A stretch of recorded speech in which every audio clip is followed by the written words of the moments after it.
आप सभी को आने वाली वट सावित्री व्रत की ढेर सारी शुभकामनाएं। आज के वीडियो में आप सबके साथ शेयर करूंगी वट सावित्री से जुड़ी सभी महत्वपूर्ण जानकारी, या यूं कहूं कि वट सावित्री व्रत के संपूर्ण नियम इस वीडियो में आप सबको बताऊंगी। किस प्रकार से आपको पूजा करना है, कब पूजा करना है, कैसे पूजा करना है, क्या पहनना है, जो व्रत है उसका पारण हमें कब करना है, और इसके साथ ही साथ बाल इत्यादि जो है वो कब धोने हैं। इस वीडियो में संपूर्ण जानकारी आप सबको मिलेगी। यदि आप पहली बार पूजा पाठ कर रहे हैं, पहली बार व्रत उठा रहे हैं, तो आपको बहुत ज्यादा सोचने समझने की आवश्यकता नहीं होगी। मात्र एक इस वीडियो से आपको संपूर्ण जानकारी जो है वो मिल जाएगी। तो चलिए वीडियो को कर लेते हैं शुरू और जान लेते हैं वट पूजा व्रत से जुड़ी समस्त महत्वपूर्ण जानकारी। सबसे पहले बात करूं वट सावित्री व्रत की, तो जो वट सावित्री का व्रत है वो आने वाली 16 मई दिन शनिवार को जो व्रत है वो रखा जाएगा। अमावस्या तिथि पड़ रही है, शनिवार का दिन पड़ रहा है और इसी दिन वट सावित्री का जो व्रत है वो किया जाएगा। ठीक है। और जो व्रत है, जो बहनें पहली बार व्रत करना चाहती हैं वो भी व्रत को धारण कर सकती हैं। यानी जो पहली बार व्रत उठाना चाहती हैं, किसी कारण बस नहीं उठा पाई थी, या जो बहनें इसी वर्ष जिनका विवाह हुआ है वो भी व्रत उठाना चाहती हैं, तो वो व्रत जो है वो उठा सकती हैं। अब कई लोगों के मन में ये दुविधा बन रही है कि जो मान लीजिए कि पुरुषोत्तम मास है वो लग रहा है, तो ऐसे में हम कैसे उठा लें। तो देखिए, जो पुरुषोत्तम मास है वो 17 तारीख को लगेगा, जो व्रत है वो 16 तारीख को है। बिल्कुल भी संशय नहीं करना है आपको, आप व्रत उठा सकते हैं। पुरुषोत्तम मास एक दिन बाद लगेगा और ये जो व्रत है ये एक दिन पहले ही हो जाएगा। तो आप इस व्रत को पहली बार उठा रही हैं, या किसी कारण बस छूट गया था, या आप उठाना चाहती हैं, तो आप इस व्रत को उठा सकती हैं, व्रत कर सकती हैं। साल 2026 में किसी भी प्रकार का कोई भी मतभेद दिमाग में मत लाइए। अब बात करूं, जो व्रत है वो शनिवार को है, तो जो बाल है वो आपको शुक्रवार वाले दिन धो लेने हैं। ठीक है। जब शुक्रवार वाले दिन बाल धो लेती हैं तो कई बार क्या होता है कि जो बहनें हैं, क्योंकि अमावस्या तिथि है तो शुक्रवार को जो बाल है वो धो लेते हैं, तो ये ज़्यादा उत्तम है। शनिवार को अमावस्या तिथि वाले दिन बाल नहीं धोए जाएंगे, क्योंकि जब अमावस्या तिथि होती है तो कहते हैं कि बाल जितना ही आप कंघा करते हैं या तेल लगाते हैं या बालों को बांधते हैं, टूटते हैं बाल, तो उससे आपके पति को नुकसान होता है। तो ऐसे में बहुत ज़्यादा आपको इन चीज़ों का ध्यान रखना चाहिए कि अमावस्या तिथि में आप बहुत ज़्यादा खींचातानी बालों का जो है वो ना करें। ठीक है। अब जैसे बाल जो है वो कब धुलें, तो शुक्रवार को आप बाल धुल लें और कोशिश करें कि सूर्य भगवान के डूबने से पहले ही बाल धो लें, क्योंकि सूर्य भगवान के डूबने के बाद बाल नहीं धोए जाते हैं।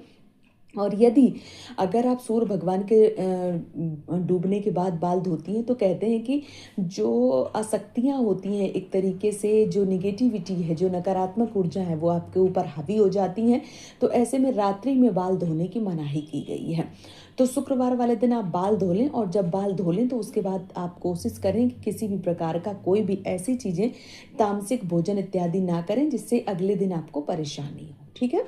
अब जिस दिन व्रत है उस दिन आप अच्छे से स्नान ध्यान करें।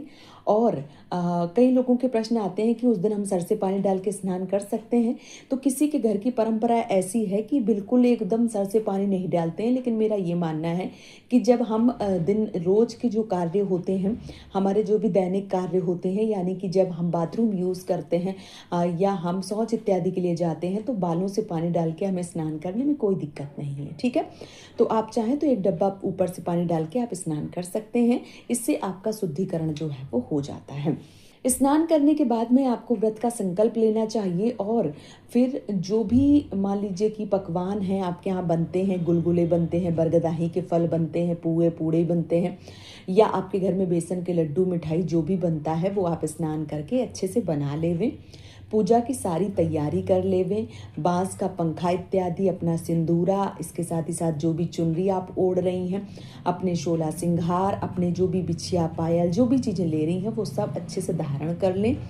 और कोशिश करें एक दिन पहले ही अपनी कौन सी साड़ी आपको पहननी है और क्या करना है वो सारा एक जगह पहले ही एकत्रित कर दें, ताकि अगले दिन बहुत ज़्यादा आपके साथ परेशानी ना हो। ठीक है। जिस दिन व्रत है, मान लीजिए 16 तारीख को व्रत है, तो सुबह अच्छे से स्नान करने के बाद, पुए पकवान बनाने के बाद में, तैयार होने के बाद में वट वृक्ष के नीचे जाएं।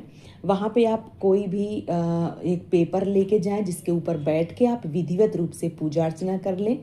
अब बहुत सारे लोग गाँवों में जो पूजा करते हैं, बोरी इत्यादि लेके जाते हैं, वो बैठ जाते हैं और फिर पूजा करते हैं।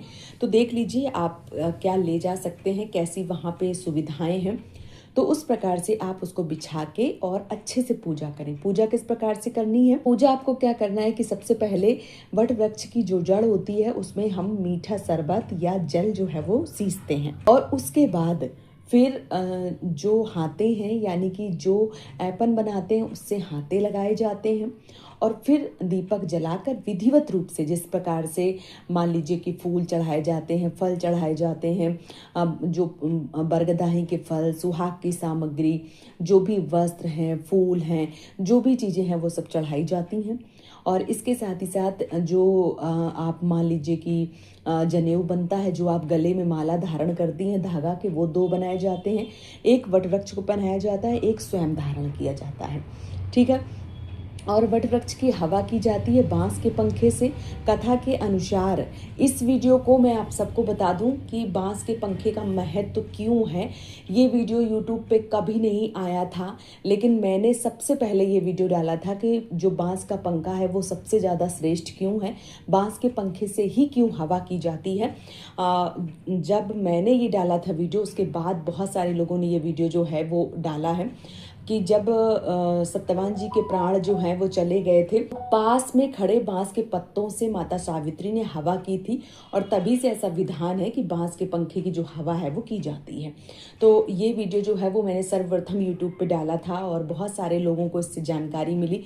बहुत सारे लोगों ने ये वीडियो जो है वो बनाया, अपने भी चैनल पे बनाया। तो इससे क्या होता है, जानकारी जो है वो बहुत लोगों तक पहुंच जाती है। ठीक है। तो बांस के पंखे से ही आप हवा करें। अगर नहीं मिलता है तो फिर खजूर का पंखा या लकड़ी का पंखा, या मान लीजिए कि कई तरीके के प्लास्टिक के पंखे जो भी आते हैं, या आप नहीं मिल रहा है तो आप अपने साड़ी के पल्लू से भी हवा जो है वो करके और वट वृक्ष के गले में लिए। इसके साथ ही साथ वट वृक्ष के नीचे बैठकर फिर आपको व्रत का पारण करना होता है। व्रत का पारण कब करना होता है? तो जब आपकी संपूर्ण पूजा हो जाती है, फिर आपको चने और वट वृक्ष का फल लेकर वहीं पर बैठ के जो चने हैं और वट का फल है वो निगले जाते हैं, और इस प्रकार से व्रत का जो पारण है वो किया जाता है। इसके साथ ही साथ बहुत सारे लोग अमावस्या का व्रत करते हैं, तो वो पूरा दिन व्रत करते हैं, अगले दिन व्रत का पारण करते हैं, और कुछ लोग आधा दिन का व्रत रख के ही जो व्रत है वो समाप्त कर देते हैं। तो वो आप अपने घर की परंपरा के अनुसार देख लीजिए।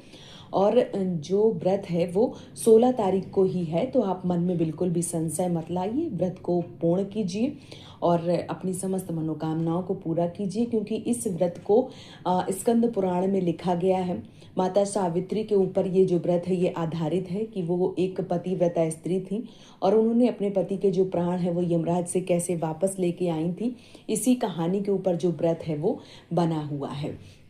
एक बात और बोलूँगी, कथा अगर वटवृक्ष के नीचे आप सुनते हैं अति उत्तम है। अगर बहनें कई हैं इकट्ठा होकर सुना रही हैं, सर्वश्रेष्ठ है। आप चाहें तो किताब से पढ़ सकती हैं। अभी यूट्यूब पे मैंने पिछली साल भी कथा डाली थी, इस साल भी डालूंगी, तो आप चाहें तो उससे भी जो कथा है वो सुन सकते हैं। आपको जो पसंद आए उस प्रकार से आप कर सकते हैं। तो कथा जो है वो ज़रूर सुने, ताकि कथा अगर आप सुनते हैं तो आपको व्रत का महत्व पता चलता है, व्रत क्यों किया जाता है और हम व्रत क्यों कर रहे हैं, ये संपूर्ण चीज़ें जो हैं वो आपको देखने को मिलती हैं। तो व्रत की जो कथा है वो आपको ज़रूर पढ़ना चाहिए। इस दिन तिल के तेल का और तिल का विशेष रूप से महत्वपूर्ण योगदान बताया गया है। तो कोशिश करिए इस दिन तिल के तेल का प्रयोग करें और तिल पूजा में ज़रूर चढ़ावें, क्योंकि अमावस्या तिथि होती है, पितरों का दिन होता है, तो इस दिन तिल का प्रयोग जो है वो आपको ज़रूर करना चाहिए। तो वट वृक्ष की पूजा जो है वो 16 तारीख को है, 16 मई को आप लोग इस व्रत को, इस पूजा को ज़रूर कीजिए। और आपके यहाँ क्या अलग होता है आप हमें नीचे कमेंट में ज़रूर बताइए। वीडियो पसंद आए तो चैनल को सब्सक्राइब करिए, चैनल से जुड़ जाइए, ताकि आपको समय आने पर संपूर्ण चीज़ें और संपूर्ण जानकारी मिलती रहे। ये वीडियो यहीं पे समाप्त करूँगी, बहुत जल्दी मिलूंगी आप सबको एक और नए वीडियो के साथ में। तब तक के लिए जय माता दी दोस्तों, राधे राधे।